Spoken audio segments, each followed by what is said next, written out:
Welcome to this session. In this session, we are going to discuss about data link control layer. The topics to be covered in this session is DLC services and taxonomy of DLC protocol. Before seeing DLC services, we have to discuss about the data link layer, because data link control is derived from data link layer. Actually, there are two types of layer or protocols derived from data link layer. One is data link control called as DLC, and another one is medium access control MAC. We know that there are 5 functionalities are defined in the data link layer: physical addressing, framing, error control, flow control, and access control. In the physical addressing concern, it is used to deliver the data between neighboring nodes within the network. Physical address is a special address handled by data link layer in order to deliver the data between neighboring nodes within the network. And then the second one is framing. Framing is a process in which the data unit is constructed by data link layer and it is derived from the network layer. Actually, data link layer resides between network layer and physical layer, so that the data link layer is getting the data from network layer in the form of packets. The packets are converted into frames that will be delivered to the physical layer. In the physical layer, all data is converted into sequence of bits and transferred over medium, physical medium. And the next one is flow control.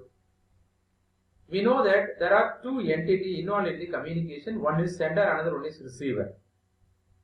We cannot enforce the sender and receiver must be in the same environment, because when you take a network, wide variety of devices as well as nodes are available. One node is different from the other nodes based on the configuration and environment, so that before communication, the sender and receiver must negotiate with themselves and fix certain parameters. One among the parameter is data rate, because sender may be available in one data rate and receiver may be available in another data rate. With this heterogeneous environment, if you are allowing the sender and receiver to communicate, there may be a data loss. In order to avoid the data loss in this communication, before data transfer, sender negotiate with receiver about its parameter, data rate including data rate. The receiver receives that negotiation. If it is okay, then send positive acknowledgement to the sender and fix the data rate.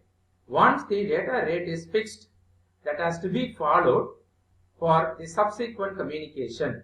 Let us assume 128 bits will be the data rate in the current communication. Means 128 bits transferred from sender, those 128 bits received by the receiver, and it is waiting for the next 128 bit. Suppose at receiver, overwhelming occurred due to some reason. For example, overload at receiver, congestion at receiver, and so on. Due to some reason, if any overwhelming is occurred at receiver, immediately the receiving rate gets down at receiver. The sender does not know anything about this situation. The sender transmits the data as in the original speed. The receiver is not able to receive the data as in the original speed. then there will be some data loss in this communication. To avoid that data loss, the flow must be regulated between sender and receiver. It is also one of the functionality of the data link layer. And then next one is error control.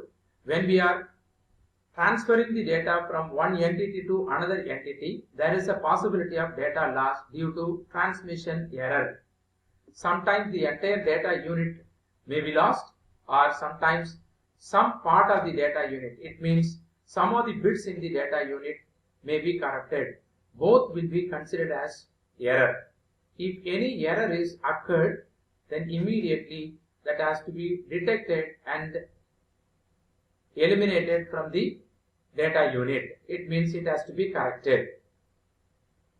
And then the next functionality is access control. Two or more nodes are involved in the connection. For example, when we are using shared connection, more number of nodes available in the link. Single link connects more number of nodes in the shareable mode. In such case, two or more nodes are trying to access the medium or access the link at the same time. It is not possible. Any one node will be given the link. That node will transmit data by using the respective mechanism. The another node who is requesting to access the control have to wait until the link is free. So that two or more nodes are trying to access the medium at the same time, that access should be regulated with the help of data link layer by using some mechanism. Among these 5 functionalities, as I said previously, data link layer is divided into 2 broad categories. One is data link control layer and another one is MAC layer. In this, framing, flow control and error control, these 3 functionalities are grouped together and it is available in DLC services. And remaining 2, physical addressing and access control, is grouped and it is available under MAC layer. And then the next one is protocol. We know that without protocol we don't send and receive any information, because protocol is a set of rules and regulations that governs data communication. So that we need protocols compulsorily in order to get reliable communication between entities. The protocols are defined in the form of software. It is implemented in the form of software. There are 5 protocols defined in the DLC layer. Simplest protocol. Second one is stop and wait protocol. Third one is stop and wait ARQ. Fourth one is go back and ARQ, and fifth one is selective repeat ARQ. These 5 protocols defined in DLC layer. Actually, there are 2 different channels are defined. One is noiseless channel, another one is noisy channel. In the noiseless channel concern, we assume that no data loss occurred in those channels. Physically or actually, no implemented part is available for this noiseless channel, because it is an idle channel, theoretical channel that will be used to understand the protocol available in the noisy channel. So that even though we are having 2 channels, noiseless channel and noisy channels are physically available. Noiseless channel theoretically is available, not actually implemented. There are 2 protocols defined in the noiseless channel, simplest protocol and stop and wait protocol. And then in the noisy channel concern, there is a possibility of data loss. If that happens in the communication, immediately that has to be detected and corrected by using error control procedures. In the noisy channel, there are three protocols defined: stop and wait ARQ, go back NARQ, and selective repeat ARQ. As I said previously, totally 5 protocols available here in DLC. Those 5 protocols organized into 2 categories. 2 protocols comes under noiseless channel and 3 protocols comes under noisy channel. First, we will discuss the framing services which is provided by DLC. Already I told that frame definition. Frame is a data unit in data link layer. Obviously, it is a DLC layer, right? Framing is a data unit which is available in the DLC. By using that frames, sender transmit data to receiver that has to be handled by DLC. So framing service is provided by the DLC layer. Framing is a process in which data is constructed from packets that will be forwarded to the physical layer. In the framing concept, there are 2 broad categories available. One is fixed size framing and another one is variable size framing. In the fixed size framing, the size of the frame is fixed. It means the size of the frame is defined by the protocols available in the DLC layer, so that the end delimiter is not needed in fixed size framing. See, as you know that data is delivered from one end to another end in the form of sequence of bits that you know. How the intermediate nodes or the receiver identifies that this frame starts from here and ends here. In order to identify the start of the frame and end of the frame, we need delimiter. That kind of delimiter is not required in the fixed size framing because the size itself will act as a delimiter because it is a fixed size. Let us say 64 bit, 128 bit or 256 bit. So that starts from first bit. Once the 256 bits transmitted, next bit is the start of the new frame or next frame.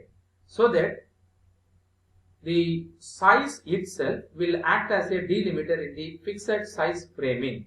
So that we are having the benefit of no starting control bits, ending control bits. It is not needed. In order to identify the start of the frame and end of the frame, no such delimiter needed in fixed size framing because the size itself, it will be the delimiter. By using that size, any node is able to identify the frame, and also one frame is separated from other frames. That is also possible because of this fixed size.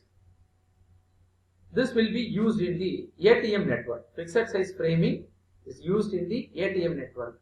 And another one is variable size framing. In variable size framing, the size is not fixed. In one communication it may be 56 bits, in another communication it may be 256 bits. So the size of the frame is not a fixed. Based on the requirements or based on the data size, we can vary the frame size. When we are using variable size framing, we need to specify the starting flag and ending flag in order to identify one frame from other frames, one frame from other frames. So we need some delimiter. This is the contrast nature from fixed size. In fixed size, no separate delimiter. Here in the variable size, we are in need of a special delimiter. In the variable size framing concern, there are 2 different protocols are defined. One is character oriented protocols and another one is bit oriented protocols. In the character oriented protocols, data is delivered in the form of characters Each character takes 8-bit representation. In order to represent the characters, we are using ASCII set.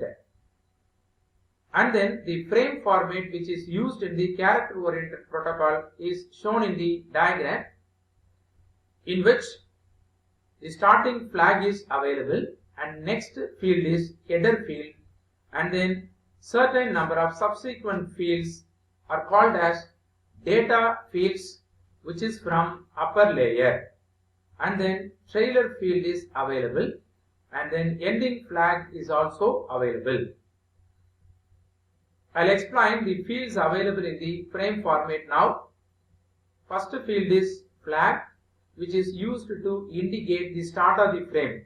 As I said previously, in the variable size framing, we required starting control sequence and ending control sequence in order to identify the frames. Because sequence of bits are available in the transmission, so that we required starting control sequence. It is called as flag, starting flag. So starting flag is used to identify the start of the frame, and then the header field is used to include source physical address, destination physical address, and then control information. Source physical address is used to identify the source node. Destination physical address is used to identify the destination node, and control information is used to handle the data and interpret the data properly. In order to interpret the data properly, we need control informations, that is also included in the header unit. And then the data from upper layer is exists in the subsequent fields. It is a variable size, because character oriented protocols defined in variable size framing, so that we cannot say the size of that variable size. It is based on the current transmission. Actually, they are saying that data taken from upper layer. We know that data link layer resides between physical layer and the network layer. It is receiving data from the network layer. Network layer is receiving the data unit from transport layer, and so on. From the user, application layer receives the data unit and forward the data unit to presentation layer, session layer, transport layer, network layer, and then data link layer in the case of OSI network model. In the case of TCP/IP network model, application layer receives the data unit from the user, and then it is forwarded directly to the transport layer, and then network layer, and then DLL. So that data is taken from the upper layers. And the next field is trailer. The trailer is used to include error detection and correction related informations. As I told earlier, the data link layer is used to detect and correct the error, so that the DLC is used to detect and correct error by using which information that has to be done. By using trailing information, the error has been detected as well as corrected in DLC. And then next field is flag. It is called as ending flag. The ending flag is used to indicate end of the frame. End of the frame. As we know that data is transferred from data link layer to physical layer and transferred over medium. In that case, as I said previously, the start of the frame and end of the frame is indicated by using control patterns called as flag. See that flag patterns are defined by the protocol. What is the technology used in the DLC? Based on that, the flag patterns are defined. And then by using data unit, we are able to transfer text information and then multimedia information. In any case, when we are sending text information or multimedia information, it may comprises sequence of bits. Suppose the sequence of bits available in the data unit looks like the control patterns available in the flag, right? The data sequence available in the data unit looks like flag pattern. Then the receiver wrongly assumes that the frame ends here. Let us say the flag pattern is 01110. The flag pattern is 01110. The same pattern may be available in the data unit also. The user data may also include 01110. This particular thing will not be identified by the receiver. Receiver, when it reads 01110, it assumes that end of the flag reached. This leads to misinterpretation at receiver. Misinterpretation exists there at receiver. So that in order to differentiate the control patterns from user data, control patterns or flag patterns from user data, we need additional byte. What is the requirement for that additional byte is, in order to differentiate the flag pattern from the data unit, so that the additional byte is a special byte which is inserted into the data unit. It is a special byte is inserted into the data unit wherever you find the control patterns within the data unit. What is the character included in this byte stuffing? Byte stuffing is a process in which additional character included or inserted into the data unit in order to distinguish the data unit from flag pattern. What is the character inserted into the data unit means ESC, escape character. So escape character is called as byte stuffed character. It is included into the data unit in order to differentiate the data unit from flag pattern. See here, in this data unit, escape character inserted before flag. That flag is not a control pattern. That flag is available within the data unit. So that before that flag, escape character is inserted. And then already escape character exists in the data unit. One more escape character is inserted before the escape character available in the data unit.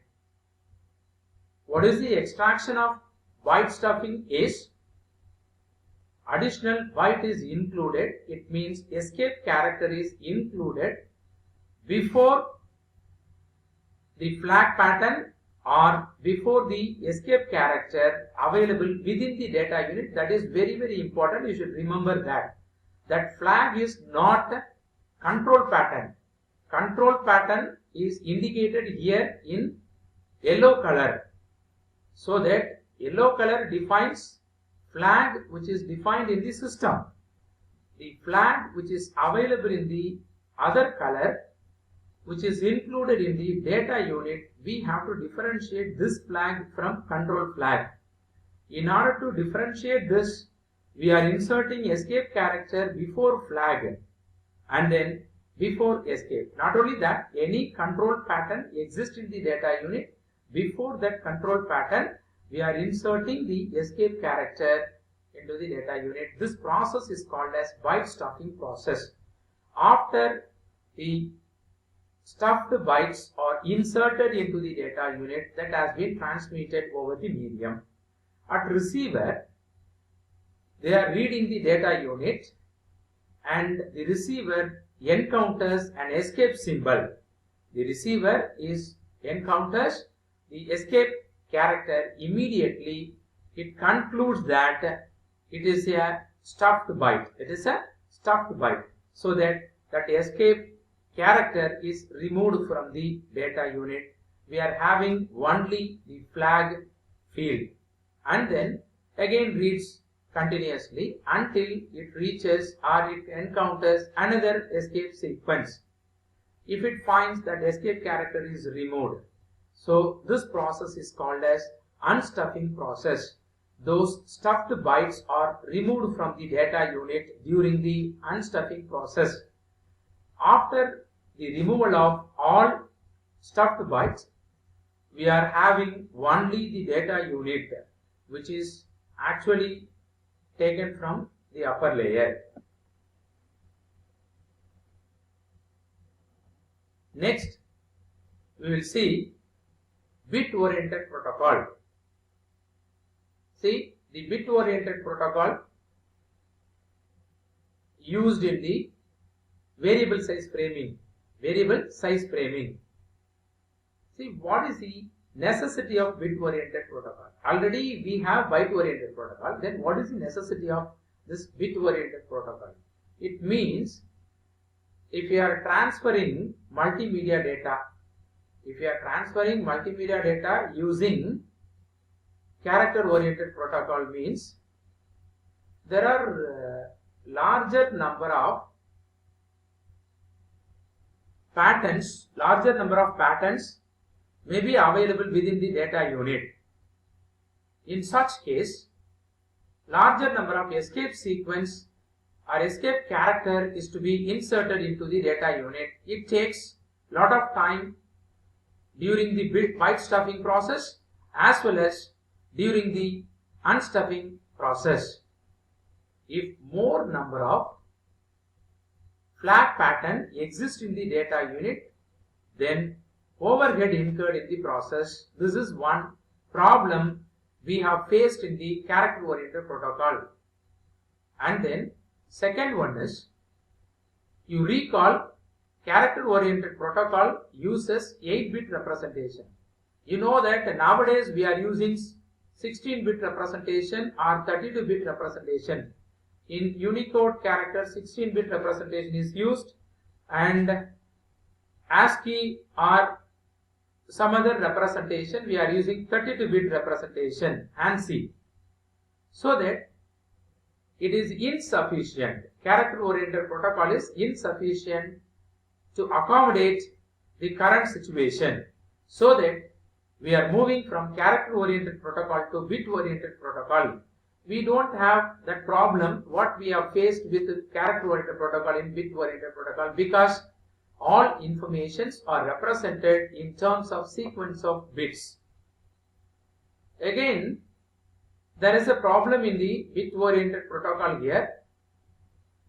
Actually, the flag patterns available in the diagram, 0 and 11, 11, 11 and 1. There are 7 ones exist here.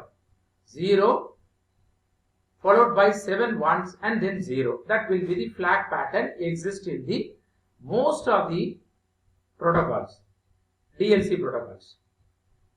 Suppose sequence of bits exist in the data unit. That data unit is also including that flag pattern.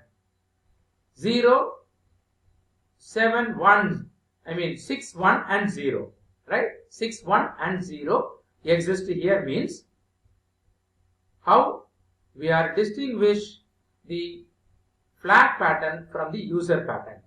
As we have a situation in character oriented protocol, the similar situation is present in the bit oriented protocol also. In the bit oriented protocols, a sequence of bits included in the data unit, any of the data bits looks like flag pattern. How we are differentiating this? With the help of bit stuffing process.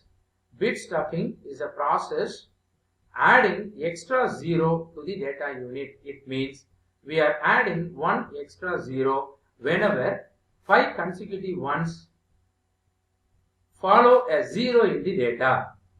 0 followed by 5 ones exist. Immediately we are adding extra 0 into the data unit. That process is called as bit stuffing. Bit unstuffing process is also happened at receiver because we are adding extra bits to the data unit that has to be removed at receiver.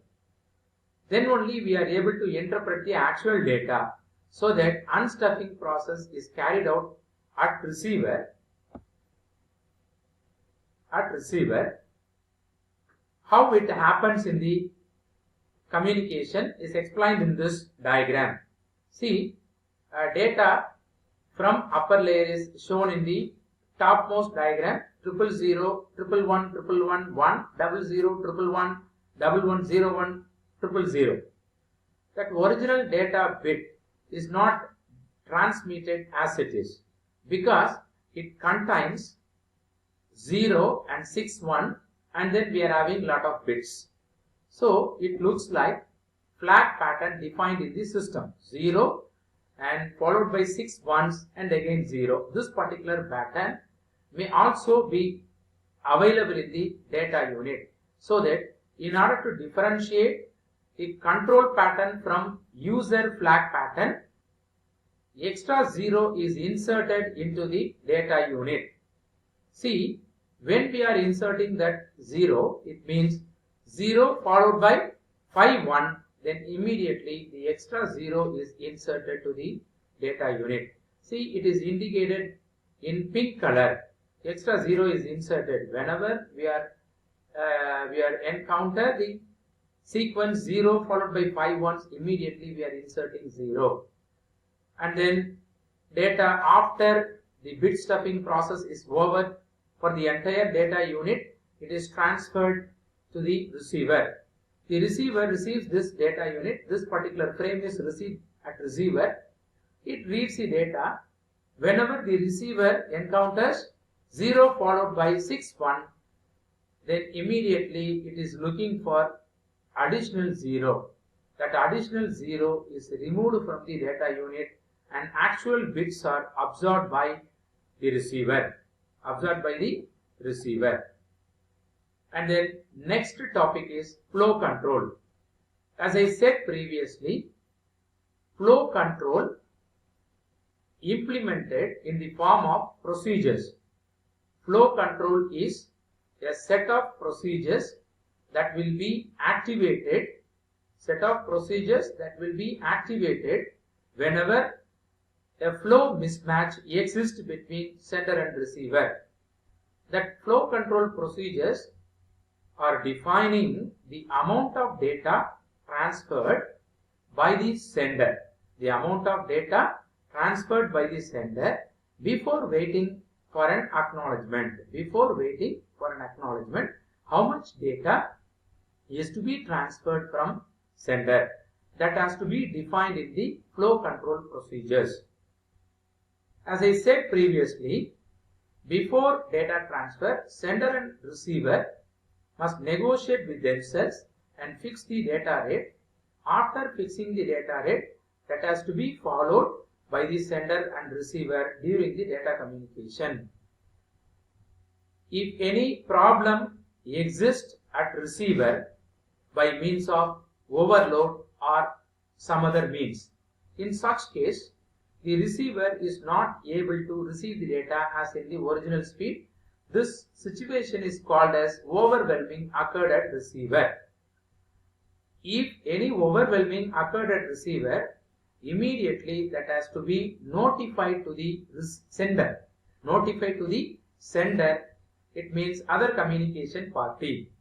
Once the sender is intimated about this flow mismatch, immediately the flow control procedures are activated that will handle the flow by using several mechanisms.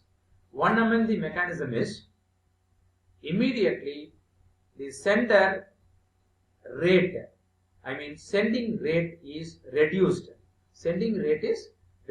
Until the problem rectified at receiver. Once the problem is rectified at receiver, immediately the sender reset the data rate to the original speed what is fixed earlier. what is fixed earlier or before start of the transmission. So this is what called as flow control. And next one, error control. Whenever we are transferring data between the entity, there is a possibility of transmission error. There may be entire data lost or some of the bits available within the data unit may be corrupted. In such case, that error has to be detected and corrected. Error control is implemented in DLC by means of set of procedures that will be activated automatically whenever the error is detected. At receiver, any error is detected, immediately the ARQ error control procedures are activated that will retransmit the data unit. The error has to be detected and corrected by means of error control procedures. After detecting and correcting the error, no error is ensured by using this error control procedure. And then the next topic is taxonomy of protocols. Several protocols are defined in DLC layer that I told in the initial presentation, so that all protocols available in this DLC layer provides error and flow controls, and framing process also included there in the protocols. As I said previously, all protocols are implemented in software form. There are two different channels are available: noisy channel and noiseless channel. In the noiseless channel concern, simplest protocol and stop and wait protocols defined, and in noisy channel concern, stop and wait ARQ, go back and ARQ, and selective repeat ARQ protocols are defined here. The remaining topics we will see in the next session.